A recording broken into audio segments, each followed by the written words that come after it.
बिल्कुल सिरे से इसका विरोध कर रहे हैं पहले दिन से। इसलिए नहीं कि बिहार में क्या हो रहा है, इसलिए कि मेरी अपनी समझ है कि दुनिया में किसी भी देश, किसी भी राज्य, किसी भी समाज में इस बात का प्रमाण नहीं है कि शराबबंदी के जरिए समाज का आर्थिक सामाजिक विकास किया गया हो। अगर शराबबंदी के जरिए यही होता तो दुनिया में सारे लोग बेवकूफ थोड़ी ना हैं, वो भी लागू कर देते। उन्होंने क्यों नहीं किया है? दूसरी बात कि अगर इसमें मान लीजिए कि कुछ दम भी है तो लागू तो जमीन पर है नहीं। शराबबंदी में तो सिर्फ शराब की दुकान बंद हुई, होम डिलीवरी तो हो ही रहा है। तीसरी बात, ये पूरा शराब माफिया आपने खड़ा कर दिया। बिहार में लोगों का, बिहार सरकार के गरीब लोगों का 20,000 करोड़ रुपया का प्रत्यक्ष और अपरोक्ष रूप से नुकसान हो रहा है साल का।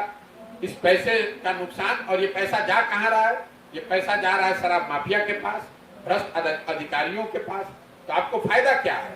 एक अंतिम बात बताई गई कि गांधी जी ने ऐसा कहा था, तो गांधी जी को हमने भी थोड़ा बहुत पढ़ा है और खुली चुनौती मैंने दे रखी है।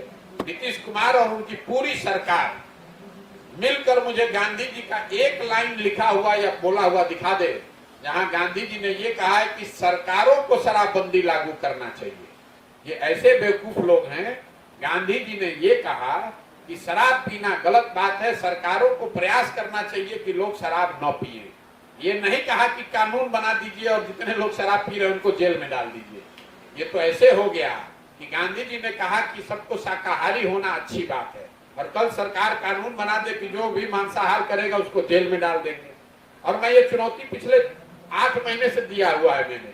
नीतीश कुमार ने अगर गांधी को पढ़ा है या किसी भी उनके साथी ने पढ़ा है तो हमको वो लाइन दिखा दें कि जहां गांधी जी ने कहा है कि भाई सरकारों को मैं कहता हूं कि वो शराबबंदी कानून बनाकर शराबबंदी लागू करें। स्वाभाविक तौर पर सबके पास ये अवसर है कि अपने साथ अन्य दलों को जोड़े। बिहार की राजनीति की ये सच्चाई रही है।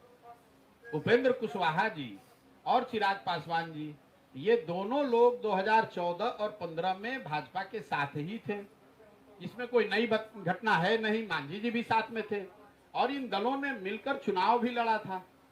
तो ऐसा कोई ये नई घटना नहीं हो रही है। ये तो जो छोटे दल हैं, मैं with all due respect to them, वो ये देखते हैं कि मेरा एक सीट हमको कहां मिल जाएगा, हमारा अपना व्यक्तिगत स्वार्थ कहां पूरा हो जाएगा। तो अगर मांझी जी की पार्टी है वो तो ये देख रहे हैं कि भाई कि हमें एक सीट कहां से मिल जाए। अगर महागठबंधन से मिल जाए तो महागठबंधन में है, भाजपा से मिल जाएगा तो भाजपा की ओर चले जाएंगे। यही हाल उपेंद्र कुशवाहा जी का है। जिसने भी उनको 2 टिकट दे दिया उसी साइड वो चले जाएंगे। तो और रामविलास जी की जो पार्टी है, चिराग पासवान जी की, वो तो अभी 2 धड़ों में है। क्या होता है, कौन बैठता है, किधर जाता है, वो उनका इंटरनल मैटर है।